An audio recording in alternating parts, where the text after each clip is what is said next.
Good evening, Singaporeans and voters of Punggol East. Welcome to our last rally of this BE. Before we cast our vote on Saturday, we must understand how is the performance of the incumbents before casting our votes. Have you recently done a reality check on what you had actually voted for? At his rally over at the other side, Mr. PM Lee, I quote, has said that in the last 10 years, the government has worked well with the people to build today's Singapore, today's Parliament. Punggol East used to be a kampong with farms and attached house. It's totally different now with proper housing. Where did the houses around you come from? Not from the sky, but from the people working with the government. This is accomplished through moving speeches, but this is not accomplished through moving speeches, but hard work, creating good environment, education and jobs. Well done, Mr. Lee. Now let me tell you what these past 10 years he is talking about. Let us start from the basic. I am the employer for my government. I consider this factor as an appropriate measurement for any government KPI. Public housing, public transport, education, healthcare and creating jobs. Public housing, we all know it costs a bomb. Despite the recent cooling measures, it will continue to climb upwards since our government is looking to cram more people in the country. While our salaries stagnate, cost of public housing has jumped tremendously. MCYS has reported in 2011 that the number of homeless individuals has risen.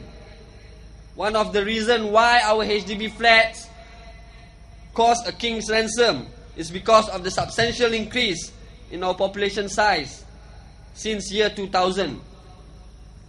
Population grew at an alarming rate, whereas the government has been marvelously slow to build adequate demand. Whether this was done intentionally to create demand, or whether this was the short-sightedness of the government, lack of vision, I let you decide. Some may argue that our flats are beautiful, surrounded by greeneries, parks and accessible amenities. But ask yourself, are there foods on your table? Is the cost of living cheap? No. 10 years ago, a 3-room flat will cost you about 110k. Now, a 3-room flat will cost you about 300,000k, and in some places, almost 600,000. A 6-fold increase. And is your salary 6-fold increase now? How do we play catch up with the cost of living? Public transport. SMRT is quick to ask for a price, to ask for a fare increase every time citing transport and manpower costs as one of the reasons for the price, for the fare increase. Although earning healthy profits, it still seeks fare increase from PTC. On top of that, our government is pumping 60 billion of taxpayers' money to SMRT. You tell me, what is the logic? What is the logic to supplement huge amount of taxpayers' money into a privatized company? For SBS, our government is injecting $1 billion of taxpayers' money for the purchase of new buses. Again, these funds are drawn using taxpayers' money. Wouldn't it make more sense if the government is going to spend this kind of money? You might as well manage it and earn some profit from it. Now, education. Look at how our education system has failed to cultivate students to love the acquisition of knowledge. The current situation only pushes hard for students to focus on grades and paper qualification.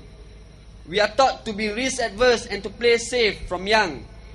It's no wonder our country can't produce many movers and shakers of any country, any industries. Community involvement program were recently made compulsory in school. Students will need to fill a certain number of hours in community service. Although this seems a noble idea, but its value is lost in translation. Community service should stem from willingness, not as compulsory service.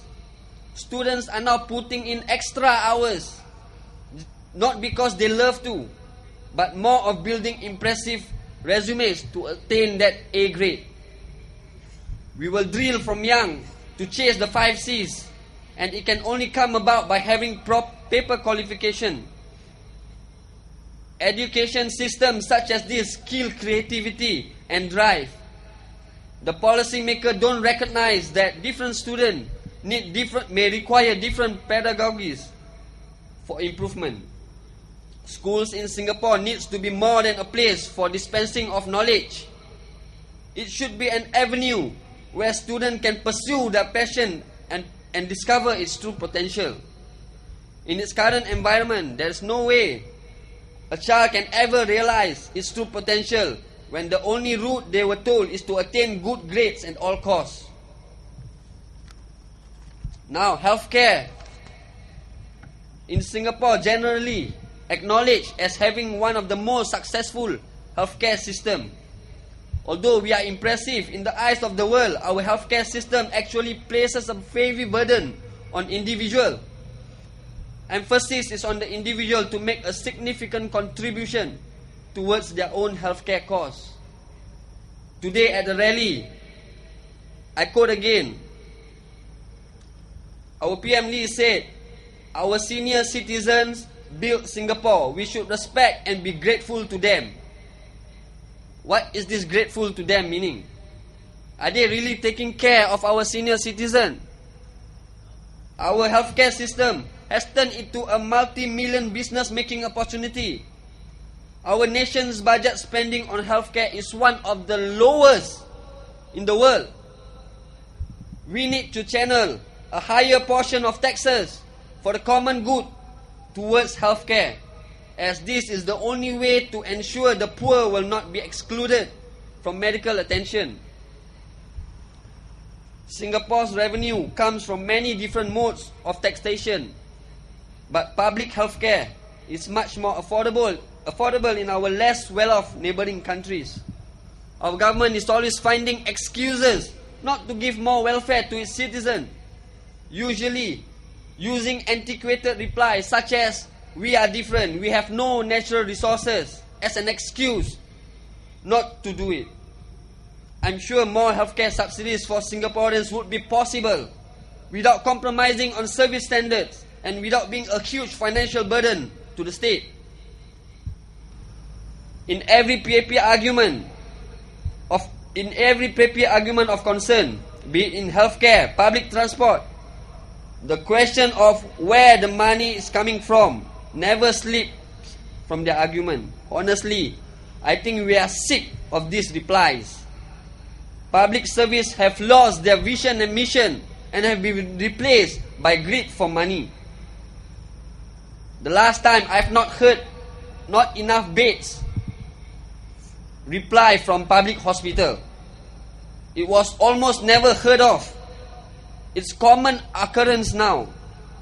We need to build more hospitals if we want to extend more healthcare subsidies to Singapore and PRs. Another option is to have portable subsidies.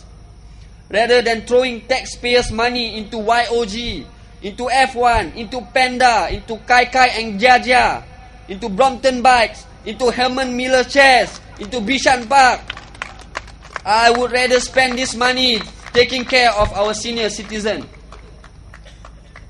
We need bold steps to make public healthcare more affordable.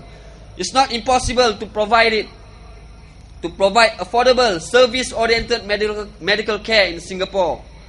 There is a need to change and make paradigm shift in policy to recognize that the poor less well-off, and average citizens are entitled to good medical care. So from what I've stated above, I believe the government's performance during its last 10 years is horrible. Policies have been passed down whether we like it or not, as the ruling party has free rein in parliament.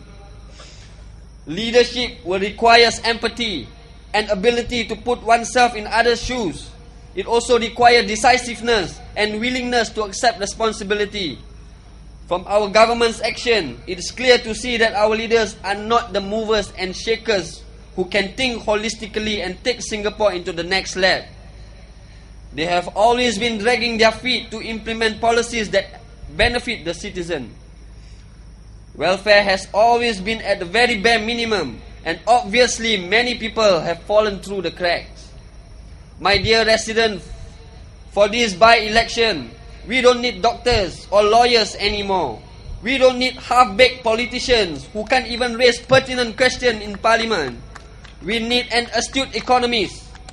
The lack of rigorous debate in parliament has seen some MPs actually falling asleep. The stench of stale air in parliament has been there for too long. Kenneth will bring a breath of fresh air. He is the most suitable candidate to be elected and bring our voices direct into parliament. Only with diversified ideas and views can our country function healthily.